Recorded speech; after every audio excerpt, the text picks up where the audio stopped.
All right guys, ये हमारी theory of administration यानी प्रशासन के सिद्धांत की एक बंद वीडियो रिकॉर्डेड क्लास है। एक्चुअली जो ये टेलर का साइंटिफिक मैनेजमेंट का कॉन्सेप्ट है, इस पे हमने क्लासेस कंडक्ट की थी और 3 क्लासेस थी। मतलब पूरे सब्जेक्ट मैटर को, जो साइंटिफिक मैनेजमेंट यानी वैज्ञानिक प्रबंध का जो कॉन्सेप्ट है, इसको हमने 3 क्लासेस में कवर किया था। और चूँकि वो अपने आप में एक लाइव सेशन थी, लोगों का बीच में इंटरप्शन, क्लास को ज्वाइन करना उनको, इस वजह से जो है क्लास जो है बहुत लेंदी हो गई थी। लेंदी इन द सेंस कि पूरा लेक्चर जो है वो 3 वीडियोस में डिवाइड था। तो मैंने सोचा कि क्यों ना इस कंटेंट को और प्रिसाइज टू द पॉइंट बना दिया जाए, और 1 घंटे की क्लास में ये जो थ्योरीज ऑफ एडमिनिस्ट्रेशन में जो सबसे one of the most important topic है, जो साइंटिफिक मैनेजमेंट यानी वैज्ञानिक प्रबंध का जो कॉन्सेप्ट है फ्रेडरिक विंस्लो टिलर का, उसको एक ही वीडियो में सम अप कर लिया जाए। तो आज की क्लास, ये जो क्लास है, इसमें हम टेलर के वैज्ञानिक प्रबंध के सिद्धांत का जो है उसके बारे में बात करने वाले हैं। और अगर बात करें साइंटिफिक मैनेजमेंट यानी वैज्ञानिक प्रबंध का जो सिद्धांत है, उसका उसकी राइज एंड ग्रोथ के विषय में, कि उसका जो है एक प्रशासन के सिद्धांत के तौर पे जो है विकास कैसे हुआ। तो जैसा कि हम सभी जानते हैं कि जो साइंटिफिक मैनेजमेंट का जो कॉन्सेप्ट है, वैज्ञानिक प्रबंध का जो सिद्धांत है, उसको किसने दिया था? Frederick Winslow Taylor. इसने फ्रेडरिक विंस्लो टेलर। और यहाँ से कोई यूजीसी नेट एग्जामिनेशन में ऑलरेडी क्वेश्चन पूछे जा चुके हैं। और आप देखें, जो भी जो है इस थियरी से लेकर के जो भी इम्पोर्टेंट पॉइंट्स हैं, जहाँ से पोटेंशियल है, जहाँ से संभावना है इस बात की कि इस टॉपिक से क्वेश्चन पूछे जा सकते हैं या पूछे जा चुके हैं, उनको मैंने यहाँ पे क्लियरली मेंशन कर दिया है। आप यहाँ पे देख सकते हैं कि मैंने ब्रैकेट में चीज़ों को मेंशन किया है। तो सबसे पहले जो है साइंटिफिक मैनेजमेंट जो है, उसके जो प्रोपाउंडर हैं, जो प्रस्तावक हैं, वो फ्रेडरिक विंस्लो टेलर हैं। और ये जो कह सकते हैं कि जो सिद्धांत हैं, वो first coherent theory of administration है। यहाँ से भी एग्ज़ाम में क्वेश्चन पूछा गया था कि एडमिनिस्ट्रेशन की जो है जो फर्स्ट कोहेरेंट थ्योरी है, मतलब कह सकते हैं कोहेरेंट इन द सेंस कि ये अपने आप में एक व्यवस्थित, मतलब क्या कि एक सिस्टमैटिक, व्यवस्थित हम कह सकते हैं, ठीक है ना। ये सिस्टमैटिक है, अपने आप में कम्प्लीटली सिस्टमैटिक है। और कह सकते हैं कि इसमें क्या है कि इसमें चीज़ों को एक ऑर्डर में ठीक जो है अरेंज किया गया है। ऐसा नहीं है कि टेलर का जो साइंटिफिक मैनेजमेंट का जो कॉन्सेप्ट है, ये एडमिनिस्ट्रेशन की सबसे पहली थ्योरी है। इसके पहले भी आप देखें, जो हेनरी फेयोल के जो कॉन्सेप्ट हैं, फिर लूथर गुलिक एंड नोरविक के कॉन्सेप्ट हैं, जो क्लासिकल थ्योरी है या ट्रेडिशनल थ्योरी है पब्लिक एडमिनिस्ट्रेशन की, वो एग्जिस्ट करती है। लेकिन जो है एक कह सकते हैं कि एक व्यवस्थित थ्योरी के तौर पे, कोहेरेंट थ्योरी के तौर पे जो है हम देखते हैं पब्लिक एडमिनिस्ट्रेशन की जो सबसे पहली थ्योरी है, वो कौन सी है? वो वैज्ञानिक प्रबंध है। और वैज्ञानिक प्रबंध का ये जो कॉन्सेप्ट है साइंटिफिक मैनेजमेंट का, हम देखते हैं कि इस टर्म को जो है सबसे पहले जो है किसने इस्तेमाल किया था?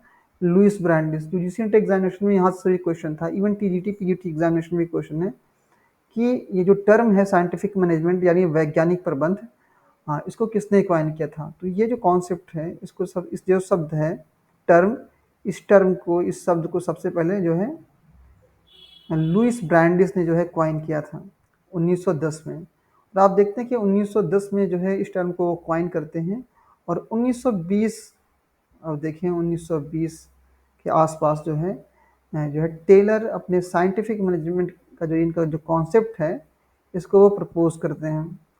और हालांकि जो है इस थ्योरी के डेवलपमेंट में, सिद्धांत के विकास में और भी थिंकर्स हैं जिनका योगदान है। लेकिन जो सबसे इम्पॉर्टेंट रोल है इस थ्योरी को डेवलप करने का, उसमें सबसे कह सकते हैं कि क्रूशियल जो रोल है, जो निर्णायक भूमिका है, वो किसकी है?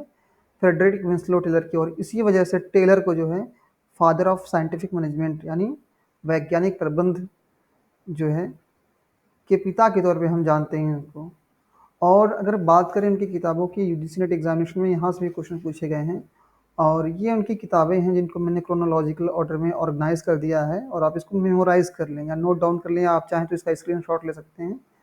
ये कुछ किताबें हैं, जैसे कि ए पीस रेट सिस्टम है, शॉप मैनेजमेंट है, आर्ट ऑफ कटिंग मेटल्स हैं, और आप देखें प्रिंसिपल ऑफ साइंटिफिक मैनेजमेंट। आप देखिए ये इस कॉन्सेप्ट को जो है, ये भी उनकी एक बुक है, वैसे भी एक कॉन्सेप्ट भी है जो उन्होंने 1911 में जो है कह सकते हैं कि इस बुक को लिखा है। और इसके अलावा और भी थिंकर्स हैं टेलर के बाद, जिन्होंने जो है इस थ्योरी के विकास में कंट्रीब्यूट किया है, जैसे कि H L Gantt, H Emerson, F B Gilbreth, L M Gilbreth, C G वॉल्थ थॉमसन, कुक, हैथवे। ये ऐसे थिंकर हैं जिन्होंने फ्रेडरिक विंसलो टेलर के बाद इस थ्योरी के विकास में, इसके डेवलपमेंट में जो है एक भूमिका एक निभाई है, उनका कंट्रीब्यूशन रहा है। और ये जो साइंटिफिक मैनेजमेंट का जो कॉन्सेप्ट है, वो अपने आप में क्या है कि एक मूवमेंट है, अपने आप में कि आंदोलन है। इसका बहुत ही कह सकते हैं जो इम्पैक्ट था, बहुत ही सिग्निफिकेंट था। ख़ास तौर पे जो इंडस्ट्रियल कह सकते हैं ऑर्गेनाइजेशन है, या गवर्नमेंटल यानी जो सरकारी संगठन हैं, या फिर औद्योगिक जो संगठन हैं, उन पे जो है वैज्ञानिक प्रबंध का सिद्धांत जो है, या जो मूवमेंट है, इसका काफ़ी व्यापक असर पड़ा। और ना केवल अमेरिका में, बल्कि यूएसएसआर में भी जो है, मतलब ये जो सोवियत संघ है, इस पर भी हम जो है से इस मूवमेंट के या इस कॉन्सेप्ट के या इस थ्योरी के प्रभाव को हम देख सकते हैं। और आगे हम बात करें इसकी जो बेसिक थीम है, जो इसकी कह सकते हैं मूल जो है इसकी मूल विषय वस्तु है, उसकी अगर हम बात करें तो टेलर कहते हैं कि ये जो मैनेजमेंट है, कौन सा मैनेजमेंट? साइंटिफिक, ठीक है ना। सही, ये जो वैज्ञानिक प्रबंध है अपने आप में क्या कि एक ट्रू साइंस है, क्योंकि ये एक स्पष्ट और फिक्स्ड, मतलब एक इस क्लियर और फिक्स्ड लॉ पे यानी कानून पे, रूल्स पे और सिद्धांत प्रिंसिपल यानी सिद्धांतों पे जो है निर्भर करता है। और ये क्या है कि ये अपने आप में यूनिवर्सली एप्लीकेबल है। मतलब क्या कि इसकी जो उपयोगिता है, या कह सकते हैं इसको जो लागू करने की कह सकते हैं कि एक प्रोसेस हम कह सकते हैं, या उसकी जो संभावना है उसको लागू करने की, वो अपने आप में क्या है कि सार्वभौमिक है, यूनिवर्सल है। मतलब इस कॉन्सेप्ट को, इस वैज्ञानिक जो प्रबंध का जो सिद्धांत है, जो साइंटिफिक मैनेजमेंट का जो कॉन्सेप्ट है, उसमें जो थियरीज को प्रपोज किया गया है, उसको दुनिया के किसी भी हिस्से में, किसी भी संगठन में, ख़ास तौर पे जो चाहे वो, जैसे ऑल टाइप ऑफ का मतलब क्या होता है कि चाहे वो प्राइवेट ऑर्गेनाइजेशन हो, या फिर जो है जो गवर्नमेंटल ऑर्गेनाइजेशन है, जो सरकारी संस्थाएं हैं, जैसे कोई मंत्रालय हो गया, या कोई डिपार्टमेंट हो गया, कोई ब्यूरो हो गया, उन पे सब पे जो है इन थियरीज को जो है, इन प्रिंसिपल को, इन रूल्स एंड रेगुलेशन को जो है लागू किया जा सकता है। वो लिखते हैं अपनी बुक साइंटिफिक मैनेजमेंट में कि ये जो प्रिंसिपल्स हैं, ये इसको अप्लाई किया जा सकता है, कहीं भी अप्लाई किया जा सकता है। जितनी भी सोशल एक्टिविटीज़ हैं, ऑल सोशल एक्टिविटीज़ में जो है इन प्रिंसिपल को, इन नियमों को जो है लागू किया जा सकता है। जैसे कि आप देखें, ये कहते हैं कि ऑल सोशल एक्टिविटीज़, जितनी भी सामाजिक गतिविधियां हैं समाज में, देखिए राजनीतिक है, सामाजिक है, आर्थिक है, हर तरह के संगठन होते हैं। हर एक तरह के संगठन में जो है, हर एक सोशल एक्टिविटीज़ में जो है इस नियमों को लागू किया जा सकता है। अगर चाहे वो प्रबंधन हो किसका, चाहे वो घर के मैनेजमेंट की बात हो, किसी फार्म हाउस के, फार्म के, या किसी बिजनेस के, या किसी ट्रेड के, या फिर जो धार्मिक संस्थाएं हैं, चर्च हैं, मंदिर है, मस्जिद है, या ऐसी संस्थाएं जो फिलॉन्थ्रोपिक हों अपने नेचर में, मतलब जो परोपकारी कार्य करते हों, जो विश्वविद्यालय हैं या सरकारी जो विभाग हैं, हर एक संगठन में जो है इन सिद्धांतों को जो है लागू किया जा सकता है। और जो साइंटिफिक मैनेजमेंट का जो कॉन्सेप्ट है, जो ये वैज्ञानिक प्रबंध की जो अवधारणा है, वो किस बात पे फोकस करती है? वो इस बात पे फोकस करती है कि कैसे जो है, मतलब जो ये जो साइंटिफिक मेथड हैं उनका इस्तेमाल करके जो है, जैसे कि आप यहाँ देख रहे हैं क्या लिखा हुआ है कि scientific management was concerned with application of scientific method to managerial practices and production process in industrial organisation. और इसमें कि यहाँ पे ये कहना चाहते हैं फ्रेडरिक विंसलो टेलर कि साइंटिफिक मैनेजमेंट का जो कॉन्सेप्ट है ओबियसली इस बात से मतलब ताल्लुक़ रखता है, संबंध रखता है कि कैसे मतलब जो है वैज्ञानिक सिद्धांतों को जो किसी काम को करने का जो वैज्ञानिक तरीका है, उसको इस्तेमाल करके आप कैसे जो मैनेजरियल एक्टिविटीज़ हैं, जो प्रैक्टिसेज़ हैं या प्रोडक्शन है किसी भी संगठन में, उसको कैसे पूरा किया जा सकता है। और ये जो वैज्ञानिक प्रबंधन का जो सिद्धांत है, जो साइंटिफिक मैनेजमेंट का जो कॉन्सेप्ट है, ये लोवेस्ट लेवल पे फोकस करता है। मतलब ये कि जैसे कि फॉर एग्जांपल किसी भी ऑर्गेनाइजेशन में उसका कोई एक हेड होगा और सबसे लास्ट में आप देखें वर्कर्स होते हैं, ठीक है? तो वो उस ऑर्गेनाइजेशन के टास्क को जो है इम्प्लीमेंट करते हैं, राइट?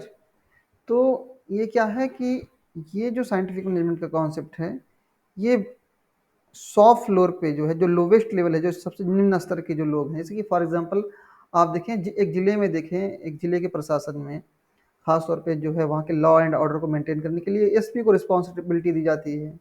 और आप देखें वहाँ पे सीईओ हो गया, एसएचओ हो गया, एसआई हो गया, लास्ट पे कांस्टेबल है आपका।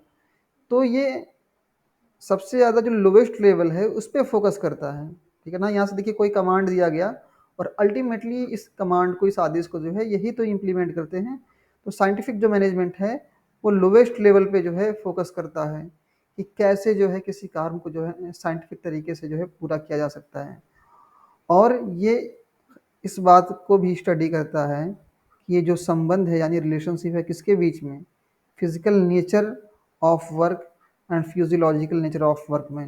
ये इस बात पे भी ध्यान देता है कि जो अ, उस संगठन में जहाँ पे वर्कर काम कर रहे हैं वहाँ का इन्वायरमेंट कैसा है, वहाँ की परिस्थितियाँ कैसी हैं, और साथ ही साथ में जो है जो कह सकते हैं फिजियोलॉजिकल का मतलब होता है शारीरिक, जो शारीरिक या भौतिक जो नेचर है, स्वभाव है वर्कर्स का, वो कैसा है, मतलब इसके बीच में क्या संबंध है दोनों के बीच में, इस पे ये जो है फोकस करता है ये सिद्धांत। मतलब किस इन्वायरमेंट में लोग काम को कर रहे हैं और जो वर्कर्स हैं उनका नेचर कैसा है, वो काम को लेकर के क्या सोचते हैं। और ये कॉन्सेप्ट जो है इसमें कुछ और भी चीज़ें आप जैसे कि देख सकते हैं, टेलर ने बताया है कि ये किस बात पे स्ट्रेस करता है, किस बात पे जोर देता है, स्पेशलाइजेशन पे फोकस करता है। और यहाँ पे देखिए आप दो टर्म देख रहे होंगे, efficiency and economy. Efficiency and economy जो है ये दो जो टर्म हैं, मतलब इफ़िशियंसी का मतलब दक्षता और इकोनॉमी का मतलब मितव्ययता। तो आप ये जो ट्रेडिशनल पब्लिक कह सकते traditional theories of public administration है, इसमें तीन थियरीज शामिल हैं, मतलब तीन सिद्धांत जिसमें शामिल हैं। आप उसमें देखेंगे मैक्स वेबर का जो, एक minute let me clear it. तो इसमें आप देखते हैं जो मैक्स वेबर का जो है, मैक्स वेबर का जो ब्यूरोक्रेसी, मतलब आप देखें इसके अंदर जो जो ब्यूरोक्रेसी का जो उनका कॉन्सेप्ट है, नौकरशाही का जो उनका कॉन्सेप्ट है, अगर उसको आप देखें, एक मिनट।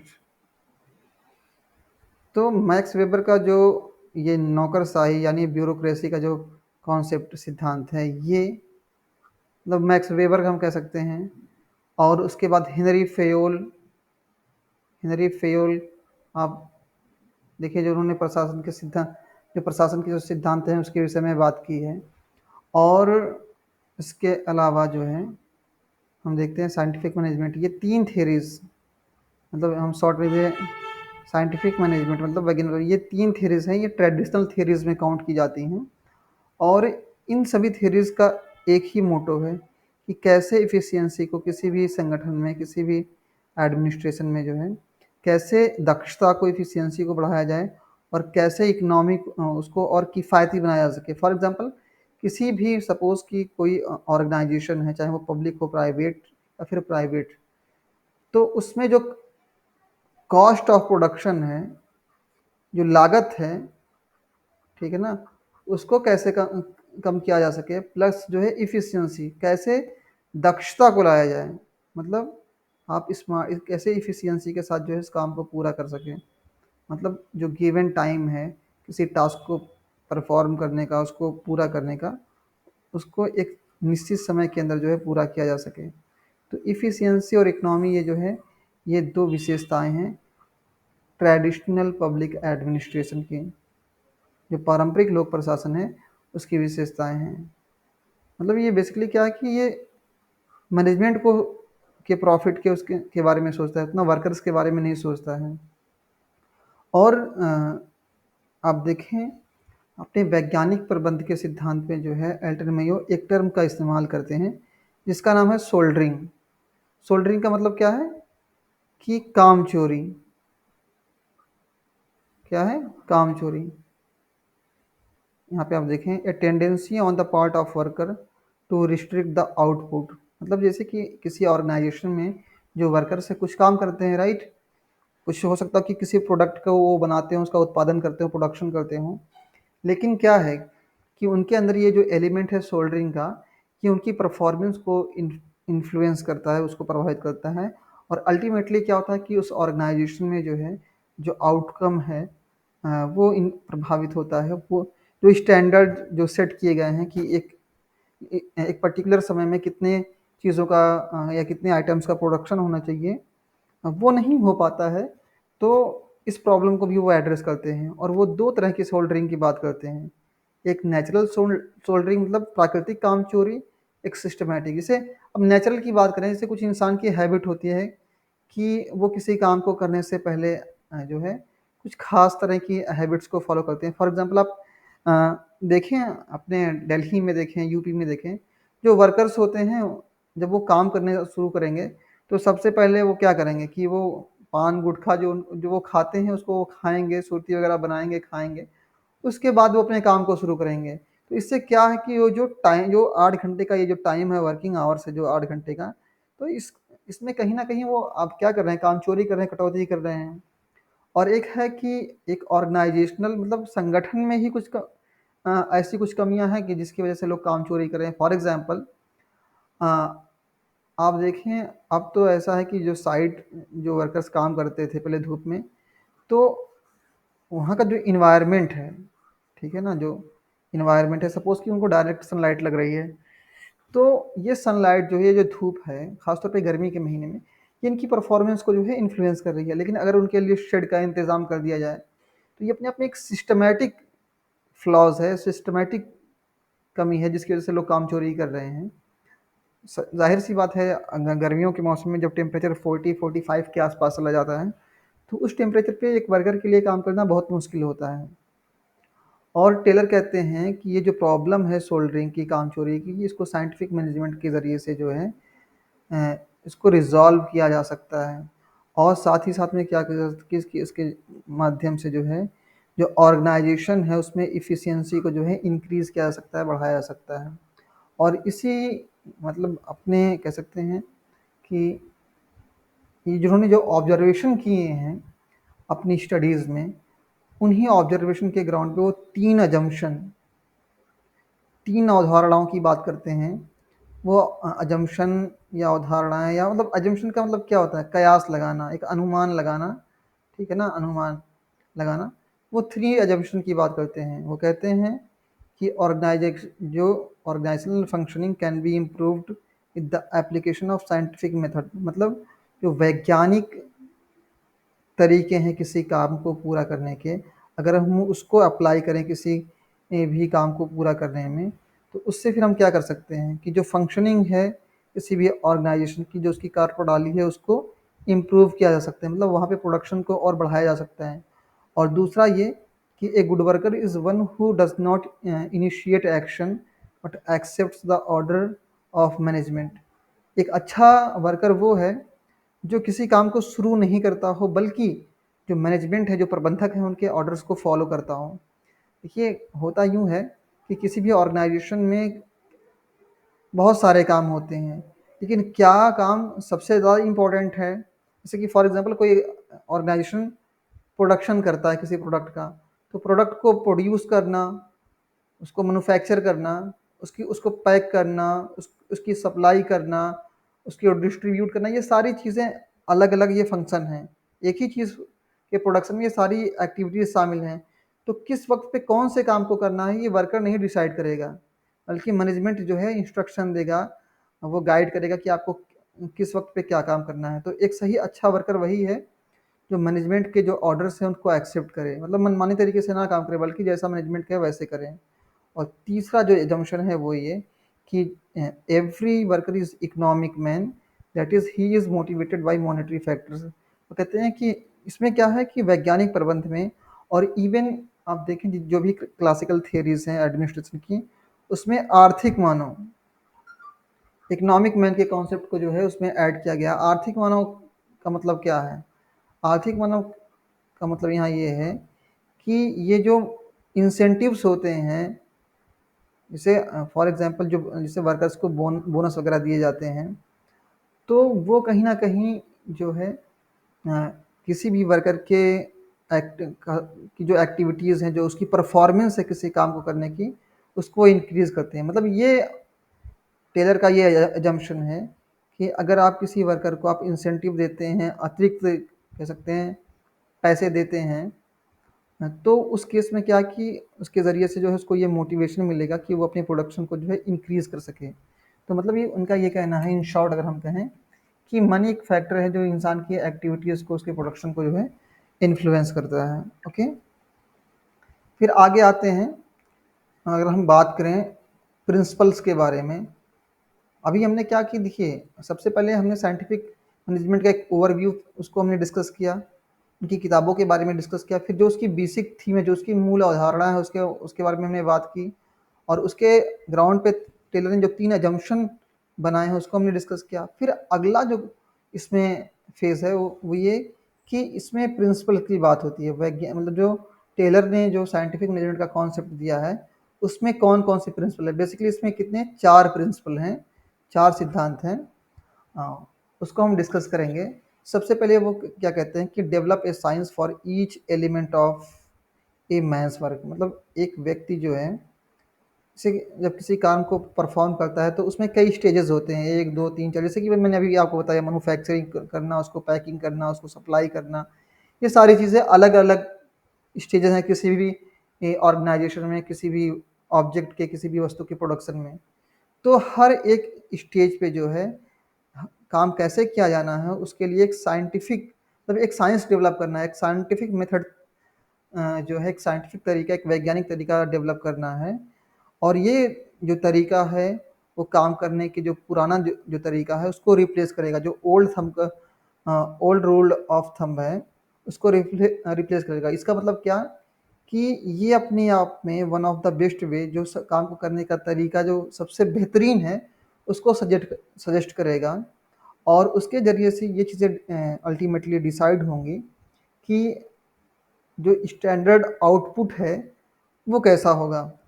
मतलब देखिए क्या लिखा है, by this one of the best way of doing a task can be decided and the standard output can be determined. मतलब यहाँ पे 2 चीज़ें हैं कि काम करने का तरीका भी यहाँ पे तय हो जाएगा इसके ज़रिए से, और जो मानक है, जो स्टैंडर्ड है, वो भी इसके ज़रिए से क्या है कि सुनिश्चित किया जा सके, डिटरमाइन। मतलब किसी काम को करने का तरीका क्या है, उसका स्टैंडर्ड क्या है।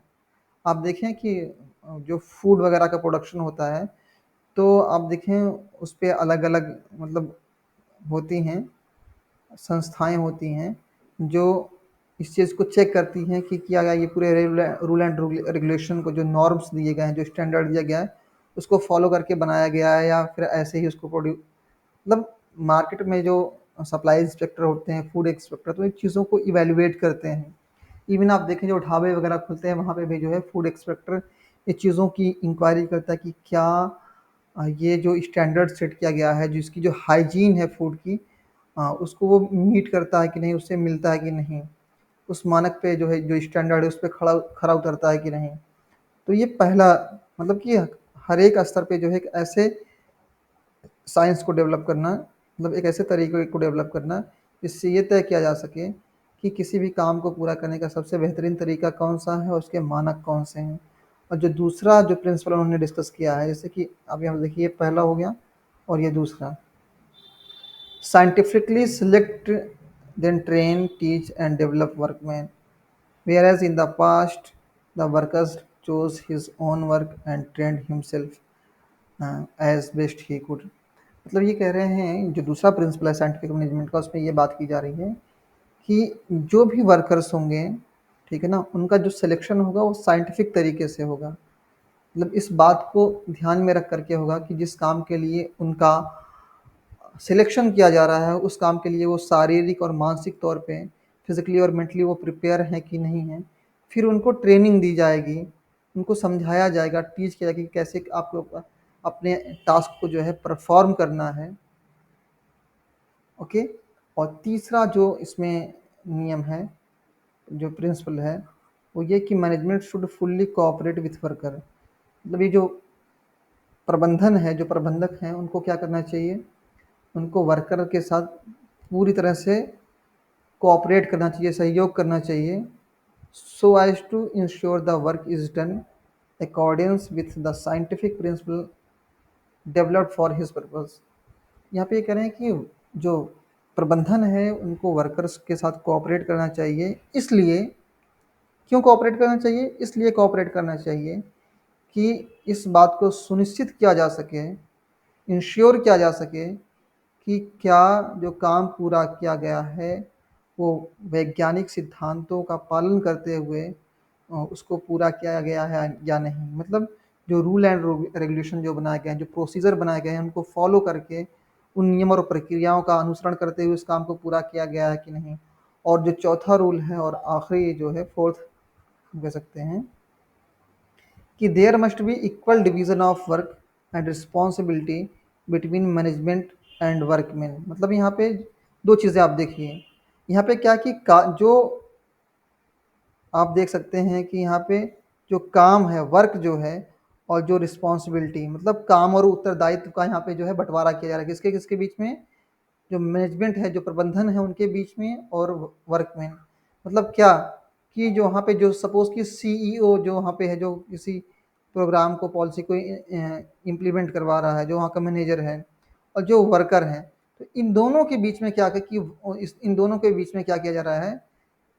मतलब ये पहला हो गया, ये दूसरा। तो वर्कर और जो है ये जो मैनेजमेंट है, इनके बीच में काम को जो है और रिस्पॉन्सिबिलिटी को, उत्तरदायित्व को जो डिवाइड किया जा रहा है। मतलब कुछ काम ऐसे हैं जिनको सिर्फ और सिर्फ वर्कर करेंगे, और कुछ काम ऐसे हैं जिसको सिर्फ और सिर्फ जो मैनेजमेंट है, जो प्रबंधन है, वो करेगा। और किसी काम को करने की जिम्मेदारी जो है वो सिर्फ और सिर्फ ऐसा नहीं है कि सिर्फ वर्कर की है, सीईओ को भी है। मतलब उस काम को परफॉर्म करने की, उस टास्क को एक लिमिटेड टाइम के अंदर पूरा करने की जो रिस्पॉन्सिबिलिटी होगी, वो दोनों की भी होगी, वर्कर की भी होगी, और साथ में जो उसके अलावा जो मैनेजमेंट है उसकी भी होगी। ऑलराइट, तो ये चार प्रिंसिपल, आई थिंक आपके यहाँ तक चीज़ें क्लियर होंगी। और इन्हीं चार प्रिंसिपल के ग्राउंड पे जो है, कुछ उन्होंने कह सकते हैं कि इन प्रिंसिपल का एक एसेंस निकाला है कि इसका सार क्या है। आइए उस एसेंस को समझते हैं। एसेंस इन द सेंस कि मतलब ये जो इसी प्रिंसिपल के ग्राउंड पे जो है टेलर जो है, कुछ यहाँ पे आप देखें कैरेक्टरिस्टिक्स हैं, कुछ विशेषताएं हैं वैज्ञानिक प्रबंध की, उसके बारे में वो बात करते हैं।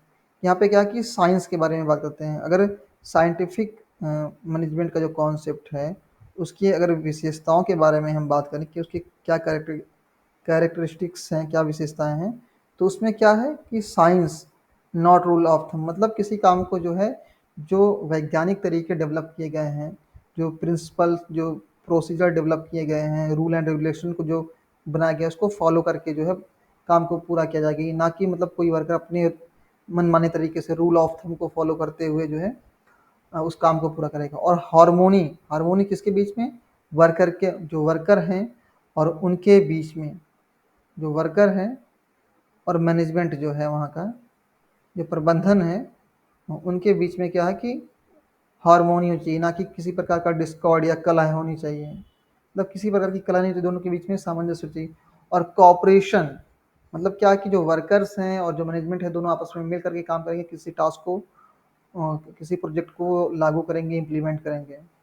और ये जो साइंटिफिक मैनेजमेंट का जो कॉन्सेप्ट है और उसकी विशेषताओं की अगर हम बात करें, तो यहाँ पे क्या कि मैक्सिमम आउटपुट पे फोकस किया जाता है। क्या कि एक लिमिटेड टाइम के अंदर आपको अधिक से अधिक जो है उत्पादन करना है, ना कि कम। मतलब क्या है कि आपको लिमिट जो गिवन टाइम है उसके अंदर आपको अधिक से अधिक, मतलब अधिकतम, मैक्सिमम का मतलब अधिकतम कह सकते, जो है आपको प्रोडक्शन करना है। और यहाँ पे देखिए एक और इन्होंने विशेषताएं बताई हैं, the development of each man का मतलब क्या, ये वर्कर भी और मैनेजमेंट भी, दोनों के जो है विकास के बारे में वो बात करते हैं।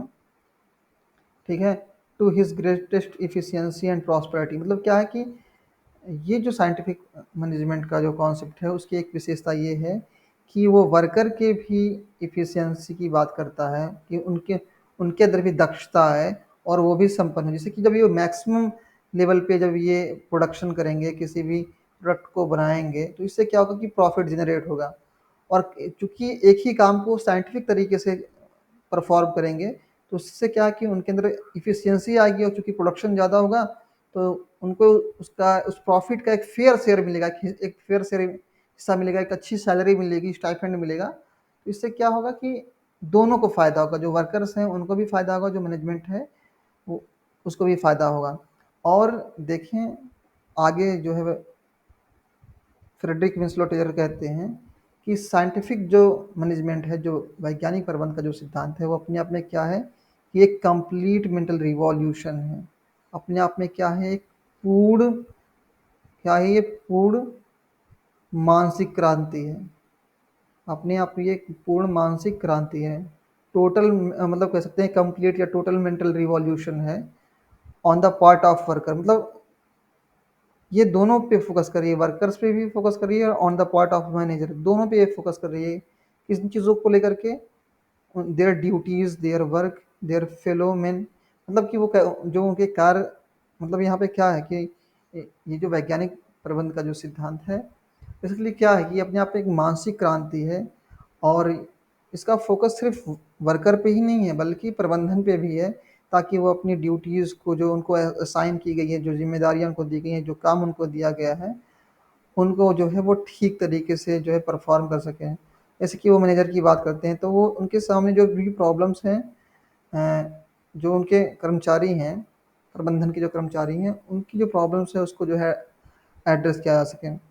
तो इन शॉर्ट अगर हम बात करें, यहाँ पे जो है जो साइंटिफिक मैनेजमेंट का कॉन्सेप्ट है वो इस बात पे भी फोकस करता है कि ये जो इंटरेस्ट हैं, जो हित हैं, किसके, एक तरफ वर्कर है और दूसरी तरफ मैनेजमेंट है, मैनेजमेंट। तो इनके जो हित हैं, जो इनका हित है, जो इनका इंटरेस्ट है, वो क्या है, वो कंट्राडिक्टरी नहीं है, मतलब उनके उनके हित में विरोधाभास नहीं है। मतलब जब मास लेवल पे प्रोडक्शन होगा और जब उनको एक प्रॉपर अमाउंट में जो है पैसे मिलेंगे, तो इससे क्या होगा कि दोनों का विकास होगा, दोनों प्रॉस्पर होंगे, और उनके बीच में किसके ज़रिए से, सहयोग के ज़रिए से, और ना कि किसी कॉन्फ्लिक्ट के। आमतौर पे अगर आप मार्क्सिस्ट थ्योरी है, जो मार्क्सिस्ट इंटरप्रिटेशन है, यहाँ पे जो वर्कर हैं और जो मैनेजमेंट है उनके रिलेशन की अगर आप बात करें, तो मार्क्सिस्ट थ्योरी में आप देखते हैं, जो मार्क्सवादी सिद्धांत है उसमें आप देखते हैं कि मैनेजमेंट क्या कर रहा है। मैनेजमेंट जो है ये वर्कर्स का जो है एक्सप्लॉयटेशन कर रहा है, शोषण कर रहा है, और जो अतिरिक्त मूल्य है, जो सरप्लस वैल्यू है, उसको अपने आप अपने पास में रखा है। इसमें से जो है वर्कर्स को कोई फेयर शेयर नहीं दे रहा है। और इससे क्या हो रहा है कि जो इनकी कंडीशन है डे बाय डे वो ख़राब हो रही है, इवन जो मिडिल क्लास है वो भी सफ़र कर रहा है। और यही बात जो है जब हम देखते हैं साइंटिफिक मैनेजमेंट में, तो इस बात का भी ध्यान रखा जाता है कि फ्रेडरिक विंसलो टेलर अपने इनका जो ये जो कॉन्सेप्ट है साइंटिफिक मैनेजमेंट का, उसको उसमें ये बताने की कोशिश करते हैं कि ये जो वैज्ञानिक प्रबंध का सिद्धांत है वो सही मायने में दोनों के लिए हितकारी है। इसमें दोनों को प्रॉफिट है, दोनों को फ़ायदा है, क्योंकि यहाँ पे मैक्सिमम लेवल पे प्रोडक्शन होगा और उनमें क्या है कि जो वर्कर्स हैं उनको फेयर शेयर मिलेगा। ठीक है, तो मतलब क्या है कि आपको मैक्सिमम लेवल पे आप प्रोडक्शन करेंगे तो अल्टीमेटली आपको भी फ़ायदा होगा।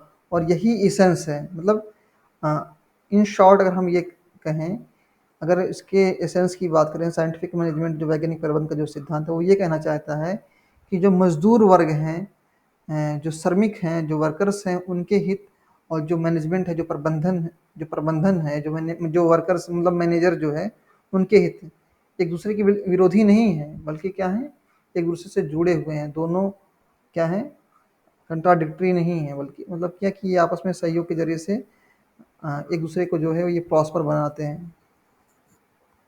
ऑल राइट, और यहाँ पे देखें क्या लिखा हुआ है कि according to Taylor the principal object, यहाँ पे देखिए जो प्रिंसिपल ऑब्जेक्ट है, जो मुख्य उद्देश्य है किसका, वैज्ञानिक प्रबंध का, should be to serve maximum prosperity for employers coupled with maximum prosperity of employ. तो इसमें जो एक तरफ जो श्रमिक है, ठीक है ना, और जो नियोक्ता है, मतलब नियोक्ता मतलब क्या, नियोक्ता का मतलब एम्प्लॉयर, और श्रमिक का मतलब एम्प्लॉय। तो इसमें टेलर कहते हैं कि वैज्ञानिक प्रबंध का जो मुख्य उद्देश्य है वो ये है कि वो ये बताना चाहता है कि कैसे जो है to secure maximum prosperity for employ, कि कैसे जो है दोनों के लिए जो है मैक्सिमम प्रॉस्पेरिटी को जो है इंश्योर किया जा सके, उसके लिए सिक्योर किया जा सके। मतलब कैसे जो है जो वर्कर हैं, जो मैनेजर हैं, उनके हितों को जो है बढ़ाया जा सके, कैसे उनको जो है अधिकतम समृद्धि जो है, मैक्सिमम प्रॉस्पेरिटी जो है प्रोवाइड की जा सके। और इसी के अंतर जो है मतलब जब अपने साइंटिफिक मैनेजमेंट के कॉन्सेप्ट के अंदर जो है कुछ टेक्निक्स की बात करते हैं, कुछ तौर तरीके, कुछ पद्धति के बारे में बात करते हैं। जैसे कि इन्होंने ओवरऑल टेलर ने साइंटिफिक मैनेजमेंट के कॉन्सेप्ट को प्रपोज किया, लेकिन साइंटिफिक मैनेजमेंट में वो कौन कौन से काम करने के तरीके हैं, वो कौन कौन से टेक्निक्स हैं जिसके ज़रिए से जो है किसी काम को पूरा किया जाएगा, उसको परफॉर्म किया जाएगा, उसको एग्जीक्यूट किया जाएगा, लागू किया जाएगा। तो उसमें उन्होंने इसने फ्रेडरिक विंसलो टेलर ने कुछ मेथड्स बताए हैं, कुछ तरीके बताए हैं, उसके बारे में हम बात करेंगे। तो सबसे पहला जो उन्होंने तरीका बनाया है फंक्शनल फोरमैनशिप का। तो फंक्शनल फोरमैन क्या है कि अपने आप में क्या है, ये एक सुपरवाइजर है। फंक्शनल फोरमैन कौन है, वो एक सुपरवाइजर है जो वर्कर को क्या करता है, गाइड करता है, ठीक है ना, उसको सुपरवाइज करता है। इसको हम डिस्कस करेंगे अभी इन डिटेल सारे टेक्निक्स को। जैसे कि आप देख सकते हैं यहाँ पे कुछ टेक्निक्स बताई हैं साइंटिफिक मैनेजमेंट के अंतर्गत जो है फ्रेडरिक विंसलो टेलर में। उसमें सबसे पहले जो है फंक्शनल फोरमैन का कॉन्सेप्ट है, अभी उसको हम डिस्कस करेंगे इन डिटेल। फिर दूसरा जो कॉन्सेप्ट है उसमें वो मोशन स्टडी, यानी दूसरे कॉन्सेप्ट की बात करें अगर वो गति के अध्ययन की बात करते हैं, किसके, गति के अध्ययन के विषय में वो बात करते हैं। फिर तीसरा जो है टाइम स्टडी, वो समय के अध्ययन के बारे में बात करते हैं कि कैसे जो है समय के मतलब ये जो फैक्टर, ये जो एलिमेंट्स हैं, जो फैक्टर्स हैं, कैसे किसी काम को प्रभावित करते हैं, ये टेक्निक्स हैं उनकी। और डिफरेंशियल आप यहाँ देख सकते हैं, जो यहाँ पे इनका जो चौथा टेक्निक है या जो चौथा मेथड है वो डिफरेंशियल पीस रेट सिस्टम है। और पांचवा इसमें जो है एक्सेप्शनल प्रिंसिपल, मतलब ये जो अपवाद का कह सकते हैं कि जो सिद्धांत है, इसके विषय में वो बात करते हैं। आइए इन टेक्निक्स को जो है इन डिटेल समझते हैं। कल की जो हमारी क्लास थी उसमें हमने सिर्फ जो है फंक्शनल फोरमैनशिप के बारे में बात की थी, और ये जो कुछ और टेक्निक्स हैं वो छूट गई थी। तो हम सोचते हैं कि क्यों ना इन सारी चीज़ों को एक ही वीडियो में समाप्त कर दिया जाए। फंक्शनल फोरमैनशिप के कॉन्सेप्ट को समझते हैं। फंक्शनल फोरमैन का जो कॉन्सेप्ट है वो साइंटिफिक मैनेजमेंट का जो थ्योरी है उसका एक इंटीग्रल पार्ट है, अभिन्न हिस्सा है। और इसको किसने दिया था, टेलर ने दिया था। और इसमें क्या है, जैसे कि आप देख सकते हैं, Taylor advocated the concept of functional foremanship under which a worker is supervised and guided by 8 functional foreman. तो ये 8 कौन से, ये 8 क्या हैं, सुपरवाइजर हैं। ये 8 सुपरवाइजर हैं, ठीक है ना, जो किसी एक वर्कर को, सपोज कि एक वर्कर है, इसको काम और इसको कोई काम पूरा करना है, तो इसको 8 लोग मिलकर के जो है उसको जो है इंस्ट्रक्शन देंगे, उसको जो है बताएंगे कि उसको कैसे अपने काम को पूरा करना है। और फर्दर हम देखते हैं कि अपने फंक्शनल फोरमैन के कॉन्सेप्ट में Frederick Winslow Taylor functional foreman का क्लासिफिकेशन करते हैं। वो 2 तरह के फंक्शनल फोरमैन की बात करते हैं। मतलब जैसे कि यहाँ पे ऐसे 8 टोटल मेंबर हैं, तो 8 मेंबर को ये 4 अलग मतलब 2 ग्रुप में डिवाइड करते हैं। मतलब ये 2 अलग-अलग ग्रुप में डिवाइड करते हैं और यहाँ पे कितने मेंबर्स हैं, 4 इसमें हैं और 4 इसमें हैं। 4 पहले ग्रुप में हैं और 4 दूसरे ग्रुप में हैं। तो जो पहला ग्रुप है उसकी रिस्पॉन्सिबिलिटी ये है कि वो किसी भी किसी भी ऑर्गेनाइजेशन में, किसी भी इंस्टीट्यूशन में, किसी भी संगठन में जब किसी काम को करना हुआ तो उस काम को लेकर के वो प्लानिंग करेंगे। तो मतलब एक तरह से हम देख सकते हैं कि ये जो 4 मेंबर हैं उनका काम है कि प्लान बनाना। प्लानिंग रूम में बैठ कर के ये प्लान बनाएंगे और ये 4 जो मेंबर हैं ये उस प्लान को क्या करेंगे, उसको इम्प्लीमेंट करेंगे, उसको लागू करेंगे। तो एक तरह से हम देखते हैं कि यहाँ पे जो फ्रेडरिक विंसलो टिलर है वो स्पेशलाइजेशन की बात करते हैं कि कुछ लोग ऐसे होंगे जो प्लान बनाएंगे, कुछ लोग ऐसे होंगे जो प्लान को लागू करेंगे, राइट। जैसे कि आप देख सकते हैं यहाँ पे लिखा हुआ है of the 8 functional foreman of the 8 functional foremen, 4 are responsible for planning and sit in the planning room। मतलब इस 8 में से जो है 4 लोग ऐसे होंगे जो प्लानिंग रूम में बैठ करके प्लान को बनाएंगे कि कैसे किसी एक प्रोजेक्ट को, किसी भी टास्क को, किसी भी काम को पूरा करना है। वो 4 लोग कौन कौन लोग हैं? Order of work and root clerk पहला। दूसरा कौन है? Instruction card clerk. ये कौन है? ये 4 सुपरवाइजर हैं। ये 4 सुपरवाइजर हैं। आप जैसे कि यहाँ देख सकते हैं ये 4 सुपरवाइजर हैं। ये इनका काम क्या है कि इनका काम है प्लानिंग रूम में बैठ करके प्लानिंग करना कि किसी भी काम को, किसी भी प्रोजेक्ट को कैसे पूरा करना है। और तीसरा इसमें है कि टाइम एंड कॉस्ट क्लर्क। मतलब इसका काम ये होगा कि ये देखेंगे कि किसी भी ऑर्गेनाइजेशन में जो है टाइम एंड कॉस्ट को वो इवेल्युएट करेगा, उसका मूल्यांकन करेगा। और चौथा जो है यहाँ पे आप देख सकते हैं सॉफ्ट डिसिप्लिनेरियन, ठीक है ना। तो ये 4 शख्स हैं, ठीक है ना, ये अनुशासन बनाए रखने का काम करेंगे। तो ये 4 लोग ऐसे हैं, ये क्या करेंगे, ये प्लानिंग रूम में बैठ के जो है प्लान बनाएंगे, योजना बनाएंगे कि कैसे मतलब योजना बनाएंगे कि कैसे जो है वो चीज़ों को इम्प्लीमेंट करना है, कैसे उनको लागू करना है।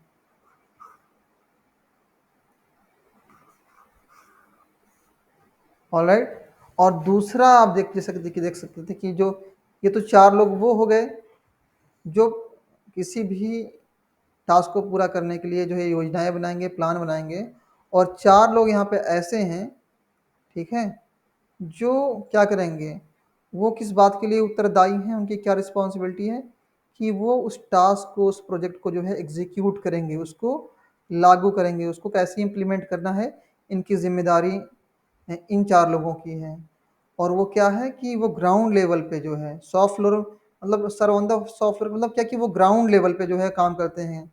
जैसे कि आप देखें जब भी सपोज कि एक घर का कंस्ट्रक्शन होता है तो वहाँ पे अलग अलग जो लोग होते हैं, सुपरवाइज़र है, इंजीनियर है, तमाम तरह के जो लोग आते हैं, कारपेंटर है और भी तमाम चीज़ें, जो इलेक्ट्रीशियन है जो वहाँ पे चीज़ों को देखेगा। लेकिन हम देखते हैं कि ये जो एग्जीक्यूशन की जब हम बात करते हैं तो एग्जीक्यूशन में वो कौन से लोग होते हैं, जो वर्कर्स होते हैं वो शामिल होते हैं, जो ग्राउंड पे जाके काम करते हैं, उस प्रोजेक्ट को सही मायने में इम्प्लीमेंट करते हैं। तो यहाँ पे क्या है कि हम देखते हैं कि फंक्शनल फोरमैन के कॉन्सेप्ट में फ्रेडरिक विंसलो टेलर जो है काम को डिवाइड कर रहे हैं। जैसे कि हमने देखा कि जब है कि फ्रेडरिक विंसलो टेलर वर्क और रिस्पॉन्सिबिलिटी, जो काम है और जो जिम्मेदारी है, उसके डिवीजन की बात करते हैं, किसके बीच में, मैनेजमेंट के बीच में और जो है मैनेजमेंट के बीच में और वर्कर्स के बीच में। तो ये सही मायने में जो है ये जो 4 लोग हैं ये प्लानिंग बना रहे हैं, मतलब ये एक तरह से मैनेजमेंट का जो काम है उसको संभाल रहे हैं। और ये जो 4 लोग हैं ये इम्प्लीमेंटेशन का काम कर रहे हैं, उसको लागू करने का काम कर रहे हैं। ये 4 लोग कौन कौन से हैं? Gang boss, speed boss, repair boss और इंस्पेक्टर। ये 4 लोग ऐसे हैं जो किसी भी ऑर्गेनाइजेशन में, किसी भी संगठन में जो है किसी भी पॉलिसी के इम्प्लीमेंटेशन के लिए, उसको लागू करने के लिए जो है वो जिम्मेदार हैं। तो अल्टीमेटली ये कॉन्सेप्ट है। और हम फंक्शनल फोरमैन के कॉन्सेप्ट को अगर हम थोड़ा सा और उस पर डिस्कस करें तो इसमें हम क्या देख रहे हैं कि एक वर्कर को जो है 8 लोग क्या कर रहे हैं, एक वर्कर को 8 लोग जो है डायरेक्शन दे रहे हैं, उनको सजेशन दे रहे हैं, उसको सुपरवाइज कर रहे हैं। तो इसका मतलब क्या है कि इसका मतलब ये है कि 8 लोग, यहाँ पे 8 सुपरवाइजर हैं और एक वर्कर है। सपोज कि एक वर्कर है, 8 सुपरवाइजर हैं। मतलब हालांकि एक किसी भी संगठन में जो है बहुत सारे वर्कर्स होते हैं, ठीक है ना। मान लीजिए कि यहाँ पे सपोज कि 100 वर्कर्स हैं, लेकिन क्या कि हर एक इसमें से 100 में से हर एक वर्कर को क्या है कि 8 लोग सुपरवाइज कर रहे हैं, उसके काम को देख रहे हैं, उसको इंस्ट्रक्शन दे रहे हैं, और ये हर एक जो वर्कर है इन 8 लोगों को से जो है आदेश ले रहा है और उनको रिपोर्ट कर रहा है।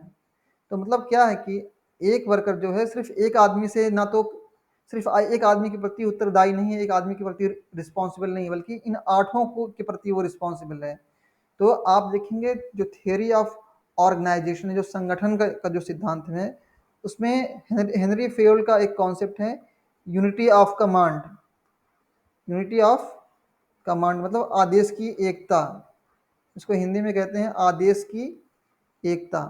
तो यहाँ पे क्या है कि आदेश जो है सिर्फ ऐसा नहीं कि एक ही अथॉरिटी को आदेश दे रही है किसी भी वर्कर को, और एक ही अथॉरिटी को जो है वो वर्कर रिपोर्ट कर रहा है कि प्रोजेक्ट पूरा हुआ कि नहीं। यहाँ पे क्या है कि एक वर्कर 8 अलग अलग लोगों से जो है वो इंस्ट्रक्शन ले रहा है, कमांड ले रहा है, आदेश ले रहा है, और ये एक ही वर्कर 8 अलग लोगों को रिपोर्ट कर रहा है कि जो जो एट प्रेजेंट जो करंट सिनेरियो है काम का, जो वर्तमान स्थिति है वो कैसी है।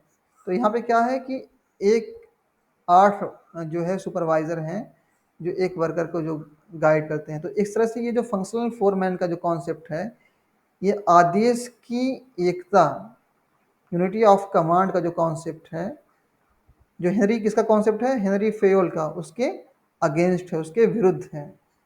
मतलब ऐसा नहीं कि सिर्फ एक वर्कर है तो उसको एक ही आदमी आदेश देगा, एक ही आदमी को रिपोर्ट करेगा, एक ही आदमी को लेकर के वो रिस्पॉन्सिबल है।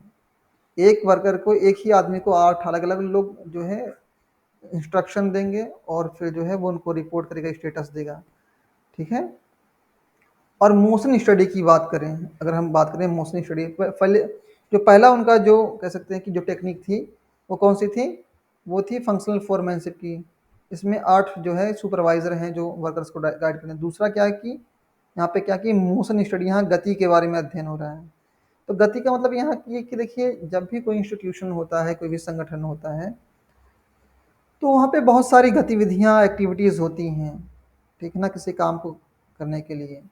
तो अपने आप में ये मोशन स्टडी क्या है कि ये टेक्निक है जिसके ज़रिए से किसी भी, it is a technique of standardization of work method. तो ये अपने आप में क्या कि मोशन स्टडी के ज़रिए से हम किसी काम का जो स्टैंडर्ड है, जो मानक है, उसको किसी काम को पूरा करने का, उसको सही मायने से परफॉर्म करने का जो मानक है, जो स्टैंडर्ड है, वो किसके ज़रिए से सेट किया जाता है, वो सेट किया जाता है मोशन स्टडी के ज़रिए से। और इसमें क्या होता है कि जो सुपरवाइज़र होते हैं वो ऑब्ज़र्व करते हैं सारी एक्टिविटीज़ को, जो सारे इमोशंस को, किसी भी काम को पूरा करने में या उसको डिटरमाइन करने में, ठीक है ना। और अब देखें, it is design to determine preferable work method. इसमें देखिए वही बात हो रही है, मतलब मोशन स्टडी में क्या कि जितनी भी एक्टिविटीज़ हो रही हैं किसी भी ऑर्गेनाइजेशन के अंदर, उसको परफॉर्म करने का जो है क्या सही मानक है। सपोज़ कि कोई कंपनी है, वो वर्क जो है, वो जो सपोज़ कि कोई एक फैक्ट्री है या फिर कोई एक ऐसी संस्था है, सपोज़ कि एक ऑर्गेनाइजेशन है, कोई संस्था है जो आर्मी पर्सनल हैं, जो सैनिक हैं, उनके लिए कपड़े बनाती है। तो कपड़े को बनाने के लिए क्या स्टैंडर्ड होने चाहिए, कौन से उसमें जो है मतलब किस मेथड का इस्तेमाल करके उसमें उसको परफॉर्म करना है, उसमें क्या मटेरियल लगना है, क्या उसमें क्या मटेरियल लगना है, और उसको जो बनाने का जो तरीका है, उस यूनिफॉर्म को बनाने का वो बेस्ट पॉसिबल तरीका क्या है, उसमें कौन कौन से टूल्स एंड इक्विपमेंट्स लगेंगे, ये मोशन स्टडी में हम स्टडी करते हैं। मतलब हमें ये पता करना है कि किसी भी काम को करने का जो सही मानक है वो क्या है, और उस मानक को जो है मतलब उस काम को सही तरीके से करने के लिए कौन कौन से टूल्स, इंस्ट्रूमेंट, कौन कौन से मटेरियल लगने हैं, और उस काम को परफॉर्म करने के लिए कैसी स्किल की ज़रूरत है, कैसी परफॉर्मेंस की ज़रूरत है, ये सारी चीज़ों को जो है देखना। मतलब अपने आप में क्या है कि काम करने का जो जो वन बेस्ट वे है, जो काम करने का एक बेहतरीन तरीका है, उसको जो है फाइंड आउट करना, उसको खोज के निकालना। इसमें किसमें ये शामिल है? मोशनी स्टडी में। जब सारी एक्टिविटीज़ को हम जो है इसे कोई भी सपोज कि इसकी फॉर एग्जांपल यूनिफॉर्म की हम बात कर रहे हैं कि जो सैनिक हैं उनके यूनिफॉर्म की, तो यूनिफॉर्म के लिए जो मटेरियल उसमें लगेगा, जो कपड़ा लगेगा, वो किस तरह का होगा, उस कपड़े को काटने के लिए जो टूल्स होंगे, जो कैंची होगी, वो किस तरह की होनी चाहिए, कहाँ से उसको ये सिलाई किस तरीके की होनी चाहिए, उसमें थ्रेड जो है, जो धागा है, वो किस तरीके से लगना चाहिए, ये सारी चीज़ें उसमें स्टडी करेंगे। और उसके बाद टाइम स्टडी का मतलब क्या कि किसी टास्क को पूरा करने के लिए जो तीसरी टेक्निक है फ्रेडरिक विंस्लो टेलर के साइंटिफिक मैनेजमेंट के कॉन्सेप्ट में, वो टाइम स्टडी की बात करते हैं। इससे क्या होता है? इससे it is use to determine the standard time for completion of work. Time studies के ज़रिए से इस बात को डिटरमाइन किया जाता है कि किसी भी काम को पूरा करने के लिए जो है कितने समय की आवश्यकता है, किसी काम को पूरा करने के लिए एक स्टैंडर्ड टाइम क्या है। मतलब फॉर एग्जांपल एक जो सैनिक है उसके यूनिफॉर्म को बनाने में कितना टाइम लगना चाहिए, एक यूनिफॉर्म को बनाने में 2 घंटे लगने चाहिए या 3 घंटे लगने चाहिए, 5 घंटे, ये मोशन टाइम स्टडी के ज़रिए से। इससे क्या होगा? इससे ये होगा कि आप जो है चीज़ों को और अच्छे तरीके से जो है इवैल्यूएट कर सकेंगे, और जो एक्टिविटीज़ हैं किसी भी ऑर्गेनाइजेशन की, उसको जो है लार्ज स्केल पे, ठीक है ना, मतलब planning of a large daily task to follow motion. देखिए इसमें क्या है, बेसिकली इसमें ये चीज़ है, जब आप टाइम स्टडी करते हैं तो ओवरऑल आप चीज़ों को ये देखते हैं कि किसी भी मतलब इस चीज़ को तय करते हैं कि किसी भी काम को पूरा करने का जो स्टैंडर्ड टाइम है वो क्या है। देखिए टाइम एक्चुअली क्या है ना, किसी भी टाइम एक्चुअली एक ऐसा एलिमेंट है जो किसी भी प्रोडक्ट के प्रोडक्शन में जो कॉस्ट आती है उसको इन्फ्लुएंस करता है। सपोज कि एक स्टैंडर्ड टाइम ये है कि एक यूनिफॉर्म 3 घंटे में बन जानी चाहिए, अगर कोई वर्कर उसको 6 घंटे में बनाएगा तो ऑटोमेटिकली क्या है कि उसकी जो कास्ट है वो इंक्रीज हो जाएगी। उसको सपोज कि जिस मशीन से वो सिल रहा है उसमें जो इलेक्ट्रिसिटी इस्तेमाल हो रही है उसका कंजम्पशन बढ़ जाएगा, अल्टीमेटली जो उसकी कॉस्ट है वो जो है बढ़ जाएगी। तो यहाँ पे क्या है कि टाइम जो है, जो टाइम स्टडी है, वो एक स्टैंडर्ड प्रोवाइड करती है, एक मानक आपको प्रदान करती है कि कैसे जो है आप मतलब एक निश्चित समय में आप कैसे काम को पूरा कर सकेंगे। और यहाँ पे आप देखिए जो चौथा उनका टेक्निक है, जो मेथड है किसी काम को साइंटिफिक तरीके से पूरा करने का, वो डिफरेंशियल पीस रेट प्लान। अपने इसको थोड़ा सा समझिए, एक्चुअली क्या है ये जो डिफरेंशियल रेट प्लान का सिस्टम है, वो सही मायने में क्या है कि ये इसमें क्या है कि इसमें कुछ स्टैंडर्ड सेट किए गए हैं किसी काम को करने के लिए।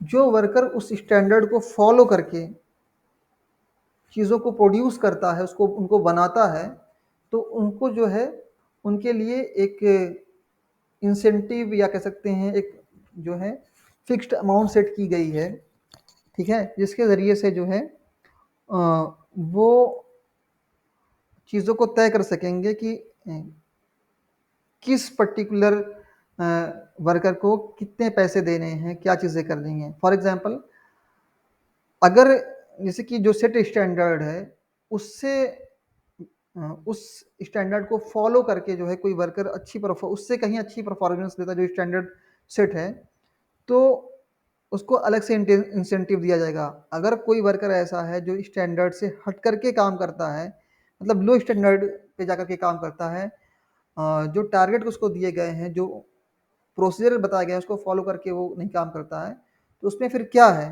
कि उसमें फिर जो है उसको जो है एक तरह से पेनाल्टी भी इम्पोज की जा सकती है। देखिए इसमें क्या ट्रेयर कर रहे हैं कि Taylor suggested pay Taylor suggested pay by piece rate system on basis of standard set by motion and time. मतलब इस देखिए मोशन और टाइम दोनों चीज़ों को ध्यान में रख करके काम करना है। मतलब ये क्या इसमें ये कि जो जो काम करने का जो जो सर्वोत्तम तरीका है, जो बेस्ट पॉसिबल मेथड है, उसको भी ध्यान में रखना है। प्लस क्या है कि जो टाइम है इसको भी ध्यान रखना कि एक पर्टिकुलर टाइम में मतलब काम करने का जो तरीका है उसको भी ये देखना कि उस साइंटिफिक तरीका जो डेवलप किया गया किसी काम को करने का, उसको आइडेंटिफाई किया गया, उसको फॉलो करके किया जा रहा है कि नहीं, और साथ ही साथ में जो टाइम जो सेट किया गया उस टाइम के अंदर वो चीज़ें हो रही हैं कि नहीं। और उसके बाद फिर क्या करते हैं कि ये पे प्लान जो है सजेस्ट करते हैं, और उनका जो पे प्लान है वो डिफरेंशियल पीस रेट के सिस्टम से जाना जाता है। और इसमें क्या होता है, under this plan workers are paid a low piece rate up to standard, a large bonus at the standard and higher piece at above the standard। देखिए कुछ मानक सेट होते हैं कि आपको एक स्टैंडर्ड फॉलो करके चीज़ों को प्रोड्यूस करना है, तो जो स्टैंडर्ड को फॉलो करके अगर वो किसी प्रोड्यूस को तैयार करता है, किसी प्रोडक्ट को बनाता है, तो उसको एक सेट अमाउंट दिया जाएगा। अगर उसको फॉलो नहीं करता है तो उससे कम सैलरी दी जाएगी, और उसको फॉलो करके उससे बेहतर वो काम करता है तो फिर क्या कि उसको अलग से इंसेंटिव दिए जाएंगे। इन शॉर्ट कहने का मतलब ये है, अगर हम एक आपको ये समझाना चाहते हैं यहाँ पे, डिफरेंशियल पीस सिस्टम क्या है कि ये सही मायने में ना दो चीज़ों पे काम करता है। आप समझें क्या है कि इंसेंटिव मतलब लाभ की बात करती है, और पेनाल्टी। आप थोड़ा सा समझे इस कॉन्सेप्ट को। देखिए यहाँ पे क्या लिखा है, टेलर कहते हैं कि a worker who after scientific selection training and development is unable or unwilling to produce standard should be remove. Taylor यहाँ ये कहना चाहते हैं कि अगर कोई श्रमिक, ठीक है, जिसको साइंटिफिक तरीके से जिसका सिलेक्शन किया गया, जिसको ट्रेनिंग दी गई और काम करने का जो बेस्ट पॉसिबल मेथड है उसको सिखाया गया, उसके बाद भी वो सही चीज़ें स्टैंडर्ड को फॉलो करके जो है जो प्रोडक्ट को बनाता नहीं है, प्रोड्यूस नहीं करता है, तो उसको क्या किया जा सकता है कि उस ऑर्गेनाइजेशन से, उस संगठन से जो है हटाया जा सकता है। और एक्सेप्शन प्रिंसिपल, देखिए जो लास्ट जो टेक्निक है, आपने यहाँ पे इसकी आपने सबसे पहले किसको देखा, फंक्शनल फोरमैनशिप के कॉन्सेप्ट को देखा, फिर आपने जो है मोशन और टाइम स्टडी को देखा, तो ये आपका पहला हो गया। यहाँ पे आप देखते हैं कि ये पहला हो गया। दूसरा आपका टाइम एंड मोशन स्टडी, ये दूसरा, और ये तीसरा। और चौथे की अगर हम बात करें, डिफरेंशियल पीस रेट सिस्टम, ठीक है ना, जो स्टैंडर्ड को ध्यान में रख करके काम करता है। और एक्सेप्शनल, देखिए जो लास्ट है पांचवा, वो क्या कि एक्सेप्शन प्रिंसिपल। एक्सेप्शन प्रिंसिपल इस बात पे फोकस करता है कि आपको जो है पेनाल्टी, ठीक है ना, पेनाल्टी और अचीवमेंट इसको ध्यान में रख के काम करना है। फॉर एग्जांपल, अगर कोई वर्कर जो है जो सेट स्टैंडर्ड हैं उनको फॉलो करके अगर प्रोडक्शन करता है, चीज़ों को बनाता है, देखिए, तो उसको एक फिक्स अमाउंट दी जाएगी। जैसे कि कोई वर्कर है जो मानक तय किए गए हैं उसको फॉलो करके, जैसे कि फॉर एग्जांपल हम 3 रेट ले सकते हैं, ठीक है ना, हम 3 रेट लिखते हैं। सपोज़ कि 3 कैटेगरीज़ हों, कि एक वर्कर, यहाँ पे 3 अलग-अलग रेट हैं, 30, 50 और 100। तो जो वर्कर स्टैंडर्ड को फॉलो करके काम करता है उसको 50 रुपीज़ मिलेंगे, मतलब ये स्टैंडर्ड को फॉलो कर रहा है। जो नहीं करके कर रहा है उसको 30 रुपीज़ मिल रहे हैं। यहाँ पे ये फॉलो कर रहा है, ये फॉलो यहाँ पे नहीं कर रहा है। और ये कि यहाँ पे कोई एक ऐसा मान लीजिए कि कोई वर्कर हो कि वो स्टैंडर्ड को फॉलो कर रहा है, लेकिन जो उसकी जो परफॉर्मेंस हो वो एक्स्ट्रा ऑर्डिनरी हो, वो कम टाइम में चीज़ों को पूरा कर रहा हो, कम लागत में कर रहा हो, तो उसको उसके लिए अलग से इंसेंटिव का इस्तेमाल, मतलब उसको जो है उसके लिए अरेंजमेंट किया गया है। मतलब ये कि अगर उसकी जो परफॉर्मेंस है, जो स्टैंडर्ड है उससे बेहतर है, तो उसको अलग से जो है पैसे दिए जाएंगे, इंसेंटिव दिया जाएगा। और जो स्टैंडर्ड से अगर उससे नीचे है तो उसको कम पैसे दे दिए जाएंगे, मतलब जो है उसको पेनाल्टी उसके ऊपर इम्पोज की जाएगी। वहाँ पे आप देखिए जो 20 रुपीज़ का रिडक्शन है वो अपने आप में एक तरह से वो पेनाल्टी का काम करेगी। तो ये 5 टेक्निक्स हैं, इसको आप नोट डाउन कर लीजिएगा। ये सारी टेक्निक से क्वेश्चन पूछे गए हैं। और जैसे कि आप यहाँ पे देख सकते हैं ये क्वेश्चन है, और इस क्वेश्चन को हमने कल भी किया था, और हमारा जो अगला सेशन होगा जिसमें हम दिसंबर 2004 से लेकर के 2000 जो है 23 के बीच में जो है इस कॉन्सेप्ट से जो क्वेश्चन पूछे गए हैं उसको हम इसमें कवर करने वाले हैं। और इस टॉपिक से रिलेटेड जो क्वेश्चन उसको हम कवर करेंगे, लेकिन आप देखें कि एग्ज़ाम में जो है, मैं पेपर का एनालिसिस कर रहा था, मैंने देखा कि एग्ज़ाम में जो है इस कॉन्सेप्ट की जो साइंटिफिक मैनेजमेंट का जो कॉन्सेप्ट है, जो थियरी ऑफ साइंटिफिक मैनेजमेंट है, वैज्ञानिक प्रबंध का जो सिद्धांत है, इसकी आलोचना से भी कुछ जो है, जो इसकी क्रिटिसिज्म है, उससे भी कुछ क्वेश्चन पूछे गए हैं।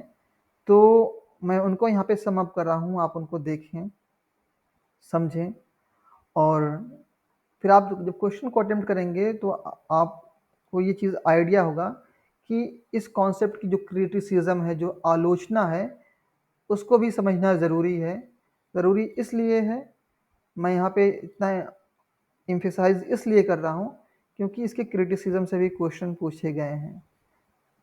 जो इसकी इस सिद्धांत की, जो साइंटिफिक मैनेजमेंट का जो कॉन्सेप्ट है, इसकी जो आलोचना है, जो क्रिटिसिज्म है, उससे क्वेश्चन पूछा गया है। तो पहली क्रिटिसिज्म क्या है कि ये जो कॉन्सेप्ट है किस बात पे फोकस करता है, मतलब लो लेवल पे फोकस करता है। मतलब जो वर्कर्स हैं, जो किसी भी पॉलिसी को या प्रोजेक्ट को जो है इम्प्लीमेंट कर रहे हैं, लागू कर रहे हैं, तो उनके काम करने के तरीके पे फोकस कर रहा है ज़्यादातर। मतलब किसी, वो कह रहा है कि हर एक काम को करने का जो वैज्ञानिक तरीका है, जो साइंटिफिक में वे है, वन बेस्ड वे है किसी काम को पूरा करने का, उसको, उसके डेवलपमेंट की बात कर रहा है। लेकिन ऊपरी लेवल पे क्या है, जो मैनेजर होते हैं, जो सीईओ होते हैं, सीईओ चीफ एग्जीक्यूटिव ऑफिसर होते हैं, वो तो ग्राउंड पे जाके काम नहीं करते हैं, वो तो प्लानिंग करते हैं, कोऑर्डिनेशन करते हैं, इंटीग्रेशन करते हैं। तो ये जो कॉन्सेप्ट है सिर्फ लो लेवल पे जो है, सॉफ्ट फ्लोर, मतलब लो लेवल पे काम करता है। जो हायर लेवल है, हायर इन द सेंस कि जो एक्टिविटीज़, जैसे कि क्या यहाँ पे लिख रहा है, and neglect the activity of organizational process beyond the level, it does not stress the integration and coordination of higher level of organization. यहाँ पे क्या है कि जो मैनेजर्स हैं, कैसे उनको इंटीग्रेट करना है, कैसे कोऑर्डिनेट करना है, इन चीज़ों पे वो उतना फोकस नहीं करते हैं। वो किसी भी प्रोजेक्ट की इम्प्लीमेंटेशन को पे ज़्यादा फोकस करते हैं, किसी काम के करने को तरीके पे ज़्यादा फोकस करते हैं लो लेवल पे। जबकि ये कोऑर्डिनेशन का जो काम है, इंटीग्रेशन का काम है, ये हायर, मतलब ये जो है, जो आप देखें, जो किसी भी संगठन के जो हेड होते हैं, या जो किसी भी मिनिस्ट्री का आप देख लें, जो वहाँ का हेड होगा, वो इस काम को देखता है कि कैसे चीज़ों को कोऑर्डिनेट करना है। और दूसरी चीज़ ये कि ये जो कॉन्सेप्ट है अपने आप में एक यांत्रिक सिद्धांत है। क्या है? एक यांत्रिक सिद्धांत है। मतलब ये एक मनुष्य को जो है एक इंस्ट्रूमेंट की तरह जो है वो ट्रीट करता है। वो कहता है कि हमें, मतलब जैसे कि वो क्या, देखिए मैंने आपको जो इकोनॉमिक मैन का कॉन्सेप्ट बताया था कि मतलब आप इनको इंसेंटिव देंगे तो ये जो इनको इनका काम करने का तरीका है वो बेहतर हो जाएगा। और हम देखें कि यांत्रिक मतलब मैकेनिक इन द सेंस ये कि ये लोगों, इंसान को एक मशीन के तौर पे ट्रीट करता है। मशीन इन द सेंस जो उसके कह सकते हैं जो पर्सनल अफेयर्स हैं, उन पे वो उतना फोकस नहीं करता। देखिए सिर्फ पैसा ही एक ऐसा फैक्टर नहीं है जो किसी वर्कर के काम करने के तरीके को बताए।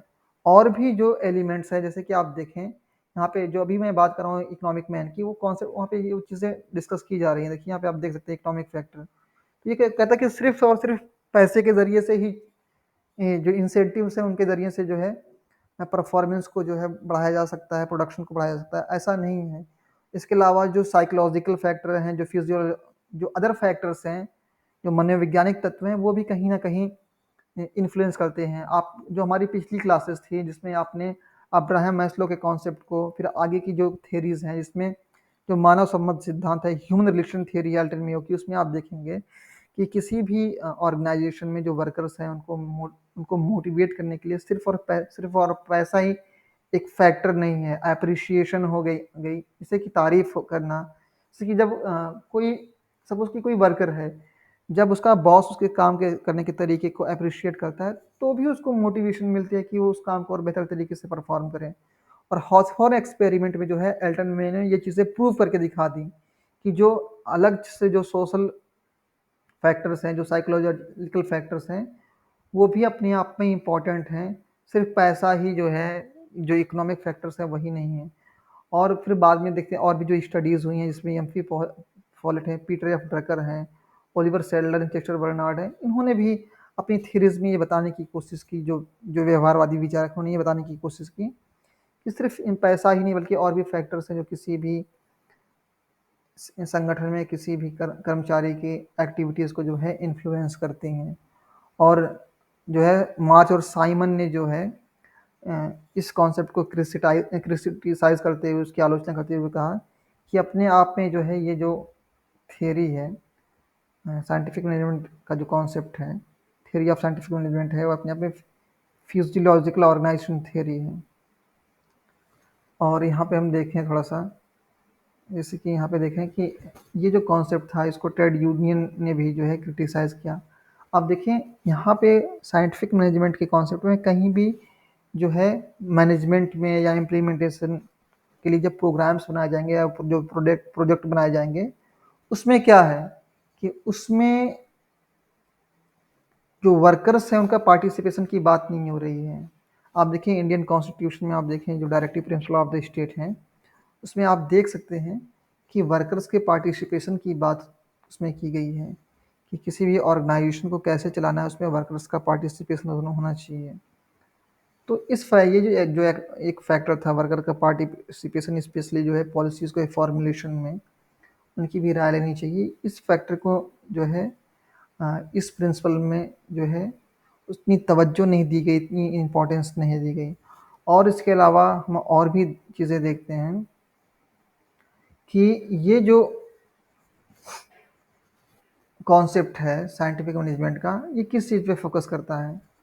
ये रूल्स पे फोकस करता है, रूल्स पे, रेगुलेशन पे, ठीक है, रूल्स पे फोकस करता है, रेगुलेशन पे फोकस करता है, प्रोसीजर पे फोकस करता है। तो इसमें क्या है कि इसमें जो जो मैनेजर हैं, जो सुपरवाइजर हैं, ये खुद से कोई डिसीजन नहीं ले सकते। उनके भी ऊपर एक दबाव है, एक प्रेशर है कि हमें काम को जो है रूल एंड रेगुलेशन को फॉलो करके करना है, जो साइंटिफिक तरीका बताया गया उसी को फॉलो करके करना है। लेकिन हम रियल लाइफ में ऐसे चीज़ें देखते हैं कि जो व्यवहारिक समस्याएं हैं, जो कह सकते हैं कि जो करंट सिनेरियो होता है किसी भी प्रॉब्लम को लेकर के, आप पेपर वर्क में देखिएगा, जब आप एक्शनल रिसर्च की बात करते हैं जहाँ पे आपको किसी भी इमीडिएट प्रॉब्लम के का सॉल्यूशन निकालना होता है, तो उस केस में जो है साइंटिफिक मैनेजमेंट आपको गाइड नहीं कर सकता, क्योंकि साइंटिफिक मैनेजमेंट जो है जो काम रूटीन वाले वर्क हैं उन पे काम करेगा, लेकिन जो नई नए तरीके की जो समस्याएं आती हैं किसी भी संगठन में, उसको सॉल्व करने के लिए तो जो है जो प्रबंधक हैं, जो मैनेजर्स हैं, सुपरवाइजर हैं, उनके वो अपने विवेक के ज़रिए से, अपने रीज़न तर्क शक्ति के ज़रिए से, अपनी स्किल के ज़रिए से जो है, अपने रैशनल के ज़रिए से जो इन प्रॉब्लम्स को सॉल्व करेंगे, ना कि सिर्फ रूल एंड रेगुलेशन को फॉलो करके। किताबों में तो सारी चीज़ें नहीं लिखी होती हैं ना। जब आप किसी पॉलिसी को इम्प्लीमेंट करते हैं, किसी प्रोजेक्ट को बनाते हैं, उसको लागू करते हैं, तो कुछ ऐसी समस्याएं सामने आती हैं जो आपके सामने नहीं होती हैं। तो ओवरऑल ये टेलर का साइंटिफिक मैनेजमेंट का कॉन्सेप्ट था। पिछली 3 क्लासों में जो है इसको हमने इन डिटेल डिस्कस किया था, साथ ही में क्वेश्चन को भी डिस्कस किया था। तो अभी मैंने क्या किया कि सारे कॉन्सेप्ट को एक ही जहाँ सम अप कर दिया है। मतलब इस कॉन्सेप्ट की जो आलोचना है, उसको भी हमने यहाँ पे जो क्रिटिसिज्म है उसको भी इंक्लूड कर लिया है। और इसके अलावा जो साइंटिफिक मैनेजमेंट की जो टेक्निक्स हैं, जो तरीके हैं, उनको भी शामिल कर लिया गया है, उसमें जो है इंक्लूड कर लिया इस लेक्चर में। और यहाँ पे किस मैं और बताना चाहूँगा ये कि टेलर यहाँ पे क्या कर रहे हैं, कुछ और भी चीज़ें हैं यहाँ पे मैं आपको बताना ज़रूरी समझता हूँ।